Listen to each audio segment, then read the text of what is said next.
সুপ্রিয় দর্শক ও শিক্ষার্থীবৃন্দ, সঙ্গীত গুরুকুল বাঁশি শিক্ষার কার্যক্রমে আপনাদেরকে স্বাগতম। আমরা গত ক্লাসে রাগ ইমনের একটি খুব বেসিক সারগাম নিয়ে কথা বলেছিলাম এবং সেই সারগামটি তুলেছিলাম।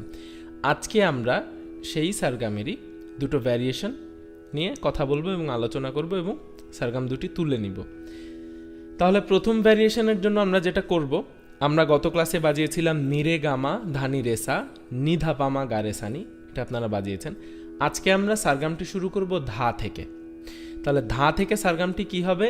ধানি রে গা মাধা নিরে সানি ধাপা মাগা রেসা, ধানি রে গা মাধা নিরে সানি ধাপা মাগা রেসা। তাহলে আমি বাজাচ্ছি, আমার সাথে সাথে বাজাবেন।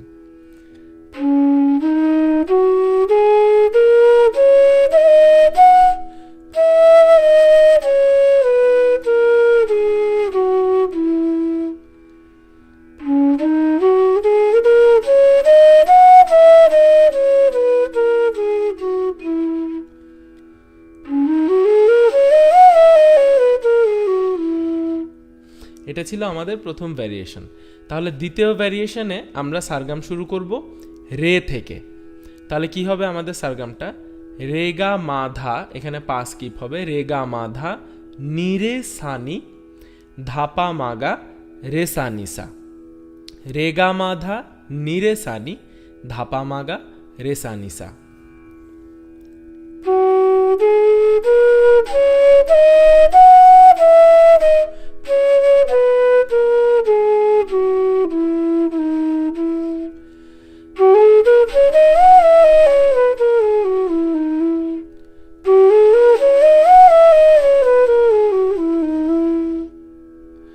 তাহলে আমাদের কাছে সারগাম থাকলো মোট তিনটি। প্রথম আমাদের বেসিক সারগামটা যেটা ছিল নিরেগামা ধানি রেসা নিধাপামা গারেসানি, এরপরে ধানি রেগা মাধা নিরে সানি ধাপা মাগা রেসা, এবং এরপর রে থেকে শুরু করছি রেগা মাধা নিরে সানি ধাপা মাগা রেসা নিসা।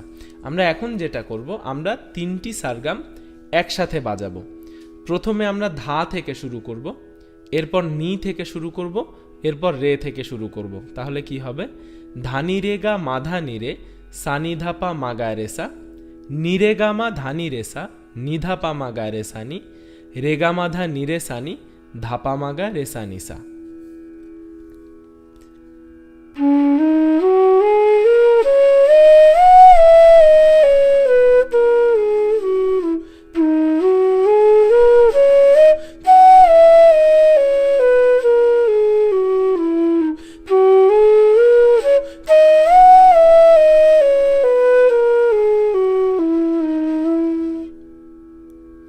তাহলে আমাদের এখন কাজ হচ্ছে এই তিনটি সারগামকে তিন তালের ওপর বাজানো। তাহলে আমরা তিন তালটি চালাই। তিন না তেটে ধিন ধিন ধা।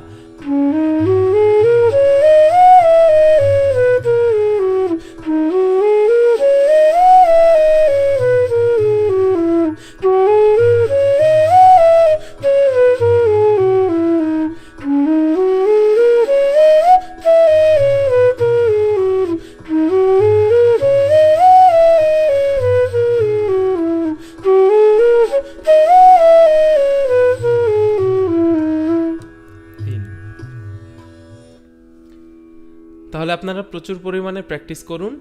আজকের অনুশীলন এটুকুই থাকলো। আগামী পর্বে আমরা এই সারগামের সাথে একটি পাল্টা এবং একটি তিহাই যুক্ত করে একে একটি তানের রূপ দিব। তাহলে আজ এ পর্যন্তই থাকলো। আগামী পর্বে দেখা হবে। ভালো থাকবেন, সুস্থ থাকবেন।